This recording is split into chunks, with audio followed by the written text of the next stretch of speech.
Olá, no ar mais uma edição do nosso Sala de Entrevistas. Muito obrigado pela sua audiência. Hoje nós vamos tocar num assunto que acaba muitas vezes não gerando polêmica, mas uma discussão. Ministério para a juventude. Não dedicar um ministério da igreja para a juventude. O departamento jovem da igreja sempre teve e sempre terá. Mas as pessoas que são levantadas por Deus para liderar esse tipo de ministério.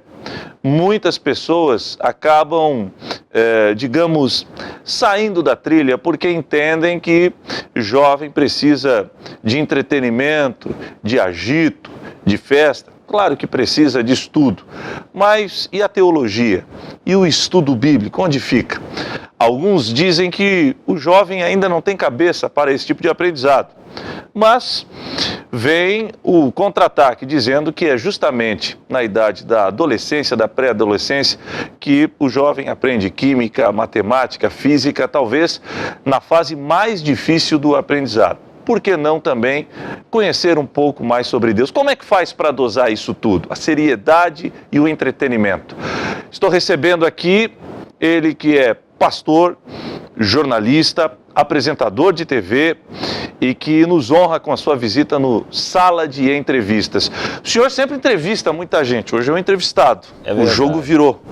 Boa noite para você que está em casa. É uma alegria estar aqui, porque a gente está como entrevistado, é assustador. Por que pastor Anderson Nascimento? Porque você não tem controle da coisa, né? Quando a gente entrevista, a gente sabe onde a gente quer chegar e vai conduzindo. Agora, quando a gente é entrevistado, nossa! Muda? É muito diferente, é muito diferente. Como é que é? Perde o controle? Eu nunca fui entrevistado. Não, então quando você for no Rio, eu vou te levar no Nossa Night. Não, mas daí eu tenho medo de perder o controle da situação. Tá vendo? É assim que a gente sente, rapaz. Porque a gente vai com uma pauta, eu tô vendo que você não tem pauta. Né? Eu também não costumo usar muita pauta, porque eu acho que uma boa entrevista, um bom papo, eles fluem naturalmente. Né? Tem muito mais coisa que o entrevistado vai falar, que você vai conseguir aprender e mergulhar muito mais do que numa ficha de perguntas pré-pautadas, que às vezes a gente faz friamente. Né? Então, os entrevistados, eles são tão ricos, eles têm tanta coisa para transmitir, para ensinar, que a gente fica assim, chocado. E tem a situação também a questão da pauta, que você até imagina, mas dependendo até da resposta do entrevistado, a prosa já muda completamente de rumo. É como a gente chama de caiu a pauta, né? Segue a entrevista com outro assunto, mas isso que é o vivo, né? Isso que é o legal do jornalismo. Você não sabe onde você vai parar, você tem noção de onde você quer chegar, mas no meio do caminho pode mudar tudo. A pauta é não ter pauta. Às vezes é mais interessante. Porque o jornalismo tem muito disso, né, pastor? O factual, o dia a dia, você não tem como você traçar a sua rotina, né? Tudo muda. O cidadão que trabalha no escritório, não é uma crítica, né? Mas vamos pegar 8 da manhã para o meio-dia, tem um intervalo. O jornalismo já não, né? Não. Tem uma reunião ao meio-dia, acontece alguma coisa ao meio-dia, já vai almoçar às 3 horas da tarde. Não tem rotina. Não tem pois jeito. Lá no Rio, né, eu cuido da programação do canal da Juventude Cristã. É o CJC. CJC. E nós temos um programa chamado Online, CJC Online, que é um jornal. Um jornal com 2 apresentadores, ou 2 apresentadoras. Geralmente a gente tem um casal, Evandro Jales e Gabi Oikawa, são os apresentadores oficiais, mas às vezes são substituídos por outros jornalistas da casa. E eles trazem factual. Eu já acordei 3 horas da manhã sem sono, peguei o celular, vi uma notícia e mandei para a equipe, porque eu queria que aquela informação entrasse no jornal. E eu só falo uma coisa para minha equipe: não me responda. Eu só estou fazendo isso essa hora porque eu posso esquecer de fazer depois. Então, assim, não precisa me responder fora de horário de trabalho. Só estou mandando para vocês terem noção, quando chegar na empresa, começar a trabalhar e vocês atendem o que eu estou pedindo. Porque o jornalista precisa estar focado o tempo inteiro em todas as coisas. Eu acordo de manhã, abro os sites e vou lendo as notícias. Às vezes eu estou tomando café e estou vendo notícia, boto na TV, porque a gente tem que estar informado. As coisas mudam muito rápido. A gente está num momento do Brasil que é tão conturbado. Você tem a Lava Jato, aí você tem a carne fraca, você tem as polêmicas da política, você tem a crise internacional, você tem Donald Trump fazendo cada hora uma coisa diferente. e se você ficar parado, você fica perdido. Vai passar por cima. Eu lembro muito bem que no final do ano passado, aquela tragédia que o mundo todo se compadeceu foi a queda do avião da Chapecoense. Sim. O meu celular começou a apitar muito de um determinado momento. 4h30 da manhã, 5 horas da manhã. E aí o jornalista, daí não é normal, né? Não. E aí, claro, a gente está em grupo de WhatsApp de jornalistas e como a gente é radicado em Santa Catarina, caiu como uma bomba, enfim. Então, não tem hora para notícia mesmo, né? E às vezes a própria ocasião acaba acendendo o sinal de alerta que tem algo errado, que tem algo a ser investigado. E não importa a hora, é bem isso mesmo. A queda do avião da Chapecoense mexeu muito com a gente lá no Rio também. A nossa equipe de esporte e jornalismo, parecia que eles estavam aqui, sofrendo junto com a população de Santa Catarina, né? Ou que estava lá onde foi o acidente. Era um clima mórbido, porque eles se compadeceram com tudo. A gente se compadeceu com tudo. A gente entrou ao vivo algumas vezes na programação para informar, mas era uma coisa assim, era nítido a tristeza de toda a equipe, porque tinha alguns colegas de trabalho. Claro. Inclusive tinha um que já havia trabalhado conosco lá no Rio de Janeiro. Então assim, a gente acabou sentindo muito isso. E aqui em Santa Catarina ainda mais, pastor, porque veja você, é muito diferente você cobrir esportes aqui do que, por exemplo, na praça do Rio de Janeiro. Você vai cobrir o treino do Flamengo, é um time com grandes estrelas, um time que a assessoria de imprensa blinda, não vai conseguir chegar no Diego, enfim. Chapecó, Criciúma, Joinville são cidades muito parecidas. E não são raras as vezes que você vai no supermercado e encontra o jogador. Nossa. Você vai no restaurante e encontra o jogador. O jornalista que vai cobrir o dia a dia do clube não tem essa blindagem. Então, durante as coletivas, o antes, o depois, há uma aproximação muito grande. Se tornam parceiros. Né? Então há uma ligação muito mais intensa.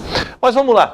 Como é que é esse negócio de ministrar, não só ministrar para jovens, mas para liderar jovens? Eu falava na introdução do programa que muita gente fala, o jovem na igreja tem que viver à base de entretenimento, de eventos, enfim, porque o jovem não tem a capacidade de aprender. Obviamente que o jovem, aquela idade, né, ele quer um entretenimento, mas também tem um momento de dosar, né, a teologia, o ensino. Como é que o senhor faz para dosar isso tudo, pastor? Olha, tudo é um equilíbrio, porque a gente foi jovem, né? A gente foi jovem há pouco tempo. Pouquíssimo. Tem uns 2 meses que a gente saiu da juventude. Eu saí da juventude da minha igreja faz o quê? Alguns meses só. Pois é. Diversão e entretenimento, realmente, todos eles querem. Né? É uma coisa, seria a isca. Eu estava conversando esses dias com um jovem que eu falei o seguinte, você pode ter para pescar uma isca, uma minhoquinha, né? Ou eu não sou muito... uma isca artificial, uma eu não sei muito bem como é que o nome dessas coisas, um pedaço de pão, né? E você tem um anzol. Não adianta você ter a isca sem o anzol. O peixe não vai. Não vai. O peixe vai comer e vai embora. Né? Eu considero que o entretenimento seria essa isca. Mas você tem que ter um anzol muito bem firme, numa linha muito bem ajustada, comandada numa vara de pesca, porque o que vai fazer com que um jovem olhe para Cristo, com que ele fique firme, não é o entretenimento, são os frutos dos que estão no grupo. Porque a gente pode ver que muitas igrejas fazem muitos eventos. Uma vez eu passei perto de uma que fazia o culto jovem semanalmente no estacionamento, com telão de LED, caixa de som quase que daqueles bailes famosos. E na porta eu vi muitos jovens ali fora, conversando, batendo papo, flertando, namorando. Eu falei assim, do que adianta? Do que adianta ter tudo isso se eles não estão ali buscando a verdadeira salvação, a razão de existir? Se a gente for colocar numa reunião de jovens, uma reunião de oração, muitos talvez falem assim, reunião de oração, já vou no culto da igreja, já oro em casa, enfim. Eles vão talvez se desinteressar. Mas o que a gente precisa fazer é entender que os jovens não são todos iguais. Às vezes a gente tem o costume de achar que juventude é tudo a mesma coisa. Não é, eles são individuais. São pessoas. Por exemplo, você gosta de música sacra? Gosto. Você gosta de forró? Não gosto. Se eu achar que todos os adultos gostam de forró e eu vou colocar num culto só forró, talvez eu não vou te agradar. Porque eu sei que você preenche um nicho da sociedade que gosta de música sacra. A juventude é a mesma coisa. Eles não são iguais. Eu trabalho com jovem, vou fazer 14 anos em julho de 2017. E eu sou apaixonado pela juventude. Eu estudo sobre eles, eu avalio eles, eu analiso o que eles fazem, o que eles falam, eu procuro conversar muito todo o tempo que eu tenho com os adolescentes, com jovens. Adolescentes e jovens que hoje, no Brasil, eles são considerados de 15 a 29 anos. Eles são sedentos por Deus, mas eles são individuais. Cada um precisa ser tratado do seu jeito. Você tem filhos? Tenho uma menina. Uma menina? Uma só? Uma só. Tem pessoas que têm mais de 2 filhos, 3, e pergunta, os 3 são iguais? Não. Os 3 são amados da mesma forma? São, mas os 3 recebem o amor da mesma maneira? Não. Tem um que eu preciso dar mais tempo de qualidade, tem outros que eu tenho que dar palavras de afirmação, tem outros que eu tenho que dar presente. Cada um tem o seu jeito de amor. Cada um tem a sua linguagem de amor. A juventude, cada um tem a sua linguagem também de aprender, de se desenvolver. Cada um tem seu perfil psicológico. A gente tem o melancólico, fleumático, colérico e sanguíneo. Isso já divide em 4 grupos a juventude.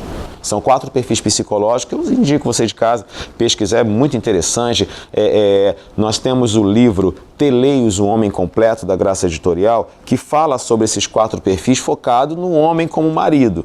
Mas tem vários outros livros que falam sobre a linguagem do amor, que é bem interessante para se descobrir qual é a linguagem de amor do seu filho. Eu comprei o Linguagem do Amor dos Adolescentes. Eles são muito diferentes, Heber. E eu preciso entender isso. Eu preciso saber que às vezes um jovem não vai gostar daquela agitação toda. A gente pensa que jovem gosta do oba-oba. Né? Ah, não, tem que ter aquela coisa para... Tem jovem que não gosta disso. Estereótipo. Tem jovem que não gosta desse tipo de linguagem, tipo de trabalho. Então eu preciso entender que eles são diferentes e eu preciso atingi-los com a linguagem que eles têm. Quando Jesus chamou Pedro para ser um homem de Deus, para ser um dos seus seguidores, Jesus usou a isca certa. Ele usou o verbo que Pedro sabia e entendia muito bem. Ele falou assim, vinde após mim, vem comigo, porque eu vou te fazer pescador de homens. Se Jesus achasse que Pedro fosse igual a todo mundo, ele ia fazer o quê? Vem comigo que eu vou te fazer um pregador. Pregador é para pregar. Não vou satirizar, não vou brincar, mas é uma coisa, vamos falar da forma mais simples possível. Pregar madeira.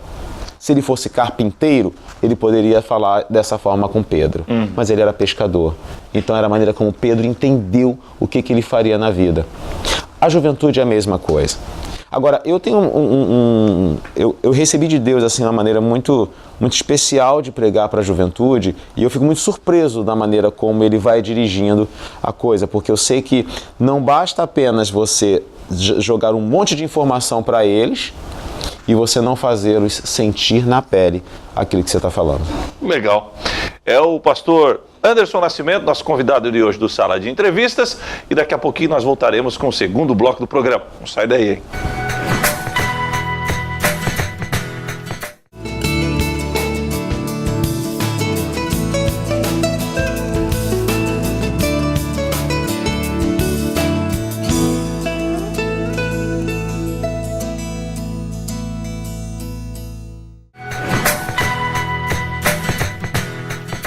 Estamos de volta com Sala de Entrevistas e hoje meu convidado, pastor Anderson Nascimento. Pastor, João foi o mais jovem dos discípulos de Jesus Cristo. E João teve uma intimidade muito próxima a Jesus. Aliás, o próprio relato diz que foi o discípulo que ele mais amou. Em algumas situações, como, por exemplo, quando Cristo ressuscitou a filha de Jairo, João estava junto, né? Em outras situações mais, digamos, críticas, na crucificação, João estava lá, Pedro acabou fugindo, todos os outros acabaram, né? Não é nenhuma crítica, talvez, né? Eu também teria feito o mesmo, mas João não estava lá, aos pés da cruz, olhando de frente para os soldados romanos e dizendo que era, sim, um discípulo de Jesus. E eu achei uma situação muito bonita quando Cristo olhou para ele e disse, tá vendo aí a minha mãe? Ela é a tua mãe, agora mãe, esse é o teu filho, enfim. Cuida dela. Quem é que pediria algo se não, né?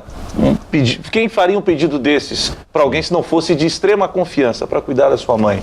E João era um jovem. Muitos falam que o jovem não tem responsabilidade. O senhor trabalha com a juventude já há 14 anos. O jovem é irresponsável? Na verdade, o jovem não é irresponsável. Ele, às vezes, é mal direcionado. O jovem pode esquecer as coisas? Pode. A gente adulto também esquece. Claro que sim. Constantemente. Eu já esqueci de pagar a conta.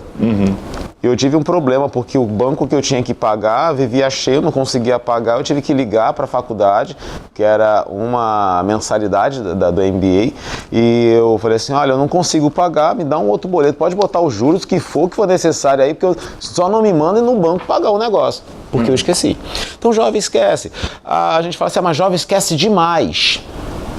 Às vezes acontece. O jovem está num momento de mudança, é mutação, é muita informação na cabeça dele, é muita energia, às vezes são muito imperativos. E isso tudo faz com que ele queira se ligar em tudo ao mesmo tempo e às vezes as coisas passam. Você é jornalista, você apresenta ao jornal todos os dias, você sabe que tem que estar ligado em tudo que acontece no mundo. Se naquele mesmo dia você tiver que fazer uma outra atividade e você tentar dividir a sua atenção, você vai conseguir fazer, mas talvez não fique tão perfeito quanto você gostaria. A juventude, ela quer sempre fazer muita coisa, porque ela se acha muito capaz. E eu não acho isso ruim. Na verdade, eu acho que isso é o X da questão. Eu preciso fazer com que essa sensação de que ele se sente um super-homem e que é capaz de fazer, eu tenho que usar isso a favor dele. Eu tenho que direcioná-lo a usar tudo isso para que ele consiga descobrir a grande potência que ele é.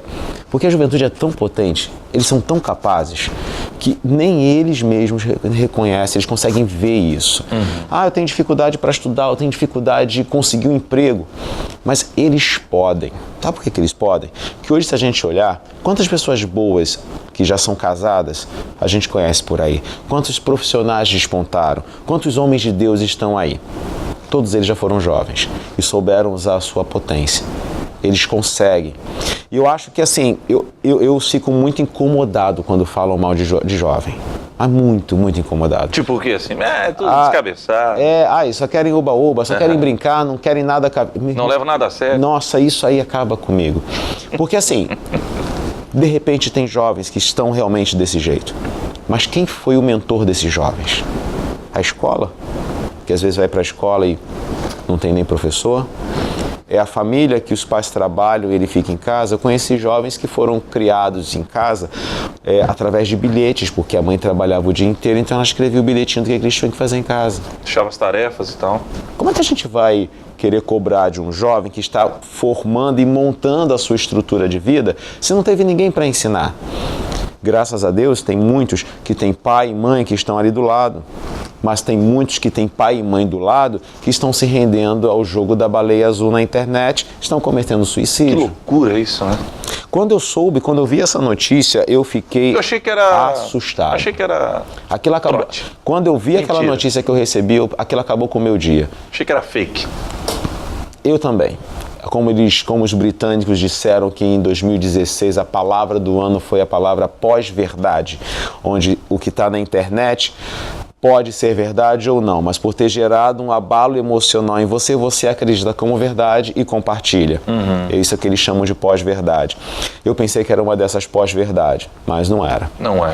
Já 3 jovens na Rússia se mataram, né? Aqui no Brasil, em Mato Grosso, eu tive informação que já teve um jovem também. Você vê assim, pode ter pai, pode ter mãe, mas não está próximo. Ninguém ensina o outro de longe. Você tem que estar do lado. Vamos para a Bíblia, então? ensina a criança no caminho que ela deve andar, do lado que ele tem que fazer. Profetas. E não é só a criança, não, gente. O adolescente, ele passa por um momento que ele está... Primeiro, ele começa a desconfigurar a autoridade de que antes era pai e mãe que falava toda a verdade e ele acreditava. Aí ele vai para uma escola que ele lida com outras pessoas, que têm outras culturas, outras heranças familiares, que percebe que eles têm outra vida. Uma estrutura familiar diferente, um pensamento diferente, e aí ele começa a questionar. Se ele falar com os pais, mas lá é assim e tal, não tem conversa. Por não ter conversa, não ter diálogo, o que acontece é que ele fala assim, bom, então não deve estar tão errado, né? Já que eles não me falaram o que é, por que agem assim, então existem outras formas. Ele começa a descobrir, ele tenta se descobrir nisso tudo. Pela sua própria curiosidade, enfim. Curiosidade, aquele instinto de adolescente jovem de provar as coisas, de se formar, de se identificar. Quando eu vi esse fato da baleia azul, né, é um grupo fechado nas redes sociais, em que os jovens, eles, quando participam, eles não podem abrir mão das 50 regras que duram 50 dias, cada dia ele precisa fazer alguma coisa, como marcar o corpo, né, superar um medo, ouvir música psicodélica e, por fim, culmina com o suicídio. Uma jovem se jogou na frente de um trem, a outra se jogou de um prédio e acabou falecendo. Quando ele vai para um grupo desse, primeiro que ele já tem alguma deficiência emocional. Ele pode estar com depressão, ele pode estar com complexo de rejeição, complexo de inferioridade, que é impressionante como a família não percebe. Eu postei um texto no meu site que eu falava assim, onde estão os pais, os professores, onde estão os líderes, onde estão os amigos que não percebem que um jovem está com depressão? A gente percebe quando alguém está com depressão. São indícios? Eu costumo muito olhar nos olhos das pessoas, porque o olhar, cientificamente, já é comprovado que o olhar transmite coisas que a boca não fala, que as palavras não falam. A gente percebe quando uma pessoa está triste. Você chega aqui na tua equipe, você olha para a sua câmera, eu soube que tem uma câmera mulher aqui, uma operadora de câmera, eu acho isso o máximo, que lá no Rio de Janeiro todos são homens, e aqui uma mulher operando câmera. Andréia, você olha para ela, Dona Andréia, olha para ela... Já vai ver que ela está chateada. Você vai saber que ela não está bem. Aí o que você faz? Compra logo um chocolate, que toda mulher quando come um chocolate fica mais feliz um pouquinho. Libera dopamina no cérebro e ela fica mais alegre. Mas então, você percebe, as atitudes mudam, o comportamento começa a mudar. Agora, se você não dá atenção, você nunca vai saber. Se você nunca teve uma conversa com o teu filho, nunca vai saber. Agora, pastor, em meio a um mundo que oferece tantas coisas, né? É internet, é muita informação. Como é que faz para atrair o jovem para a igreja? Sabe por que eu falo isso? Porque atrair o jovem para a igreja, eu me sinto constrangido, porque parece que quando eu falo isso, seria a mesma coisa que eu estivesse dizendo que a cruz não seria o suficiente. A cruz é mais do que suficiente. Sim. Mas como é que faz então para o jovem despertar? Como Paulo, as escamas cair dos olhos e eles perceberem que essa cruz é mais do que suficiente para ele ter uma vida feliz? Pois é. Vamos entender rapidamente, né? Nós vivemos com gerações diferentes. Geração X, Y, Z e daqui a pouco está chegando a geração A. Que são as crianças de 3, 4 anos de idade, que elas sozinhas conseguem abrir YouTube e assistir os vídeos que têm vontade. Elas bem desejam. Essas gerações são diferentes. Eu não posso hoje trabalhar com a geração Z como eu trabalhava com a geração X. Eu preciso envolver tecnologia, eu preciso envolver inovação, eu preciso ter criatividade. O que eu não posso fazer é usar a inovação, a criatividade no lugar de Jesus. Eu não posso substituir, eu não posso ter um show de luz e não ter uma mensagem que salva. Eu não posso gastar tudo que eu tenho num espetáculo se eu não tenho Cristo, que é a estrela do espetáculo. Se eu não tiver, como você pontuou, os adolescentes aprendem física, química, é quase um demônio isso. Matemática? Para entender. Matemática até que eu gostava, Nada. agora a física eu não gostava. Ah, não gosto Química mais ou menos, mas física era um negócio que não entrava na minha cabeça. Falava assim, você vai sair de aceleração zero. E se eu quiser sair de uma aceleração diferente? Não posso pular ali no negócio e pegar de aceleração zero? Queimar etapas. Pois é. Aí assim, eles têm que aprender tanta coisa, então eles conseguem aprender a palavra. Eles conseguem entender. Uma das técnicas que Deus colocou no meu coração, quando eu uso muito os momentos para pregação com jovens, são duas coisas. Primeiro, que o jovem ele precisa sentir na pele o que você está ensinando. Estou falando de fazer maldade, não. Mas eu trabalho com muitas dinâmicas de grupo, porque eles precisam ter alguma experiência para aquilo ficar gravado neles. Não adianta eu falar assim, não fuma. Quantas vezes a gente já ouviu isso? Vários. E quantos jovens ainda fumam? Muitos. Você, quando vai... Se eu fosse pregar sobre e quisesse que ele reconhecesse os problemas do fumo, ou eu entraria em contato com algumas faculdades de medicina e levaria um pulmão todo ruim por causa do tabaco. Eu caçaria uma dinâmica eu levaria eles para fazer mergulho. Porque quando você coloca aquela máscara de mergulho, aquilo te sufoca até você ter calma, paciência, até você ter equilíbrio para conseguir respirar com aquilo. Você fala assim, tá vendo? Talvez essa dificuldade que você teve no mergulho para respirar, você pode ter na sua vida se você continuar fumando e no final ter um enfisema pulmonar. Você precisa fazer com que ele sinta aquilo que você está querendo que ele entenda. E uma outra coisa, eles são muito atuais. Usa o cotidiano deles. Eu costumo falar para as pessoas que tudo vira uma pregação. Uma cortina pode virar uma pregação. Posso fazer uma pregação com essa cortina agora.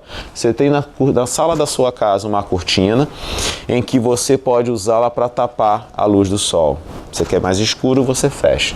Você quer que a casa fique clara, você abre a sua cortina. A sua cortina são os seus ouvidos. Você quer saber do que você precisa fazer, você abre seus ouvidos para a palavra de Deus entrar no teu coração. Agora, você não quer ouvir, é o que muitas pessoas fazem, fecha a cortina e vive no breu. E quando há trevas, a gente não sabe para onde ir.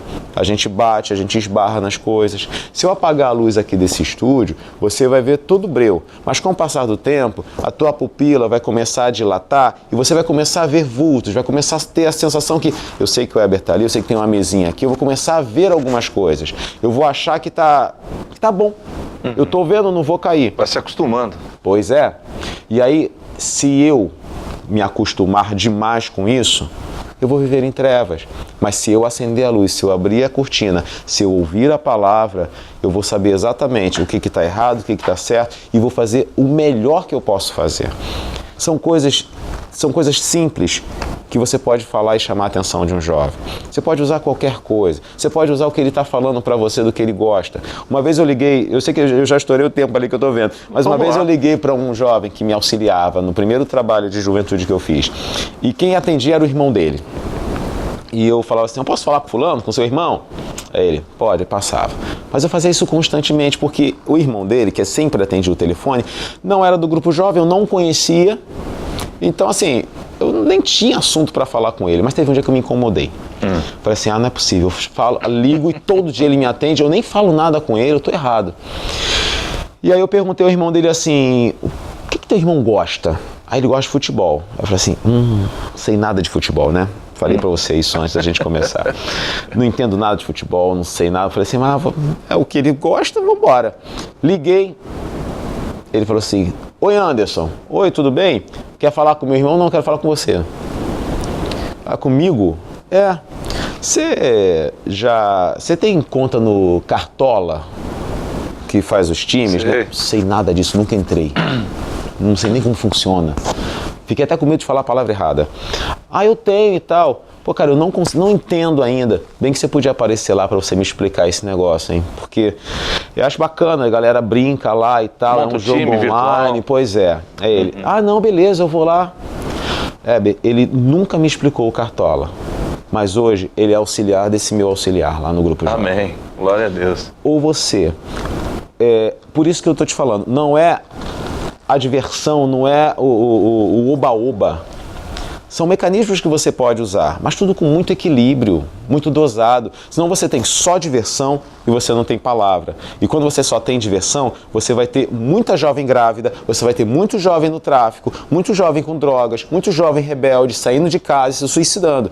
Se você tiver palavra, ele pode até ir porque é divertido, mas ele sabe que o foco é a palavra, é principal. O principal é você mostrar Jesus. Se você vai fazer uma dinâmica que vai ser divertida, dê uma lição em cima daquela dinâmica para que ele possa aprender. Se você fizer isso, vai ficar marcado nele. Agora, é uma continuidade. A gente não pode esperar que o jovem, num culto, mude a vida dele por completo. Tá bom. Pastor, obrigado por ter vindo aqui. Precisaria de muito mais tempo para a gente abordar vários assuntos, mas a gente é um admirador do seu trabalho e que Deus continue abençoando o senhor no seu ministério e que mais jovens possam se render aos pés de Cristo. Olha, eu fico muito feliz pelo convite. Imagina. Obrigado pelo carinho que eu recebi aqui na TV Primavera, de todos os colaboradores, da igreja em si, do pastor Sodré, que é um grande amigo. Obrigado pelas palavras que você falou. A gente tem assim uma grande alegria, né? O Nossa Night está aqui na TV Primavera. Eu fico muito feliz da gente poder estar junto, né? Na mesma emissora, e eu espero mesmo que a juventude possa reconhecer quem é Cristo. E só para fechar, você é líder de jovens, você é um jovem cristão e você quer que seus amigos conheçam Jesus? Você quer que a sua turma ou o seu grupo de jovens se renda para Cristo? A diversão é só a isca. O anzol são os frutos que você dá. Dê bons frutos. A gente não sabe quanto uma semente vai germinar. Ela pode germinar 30, 60 ou 100. O importante é que você plante a semente, o bom fruto. Você precisa dar um bom exemplo. Você precisa ser de Cristo. Não adianta ir para a igreja e as suas atitudes mostrarem o contrário. O jovem não é bobo, pai, mãe. Não adianta falar que ele não pode mentir se você mente. Não adianta você falar que ele tem que ir para a igreja se você, em casa, fala mal da igreja. Ele precisa ver em você esse fruto. Gostou? Sala de Entrevistas volta na próxima semana com um novo convidado. Obrigado ao pastor Anderson e Deus abençoe.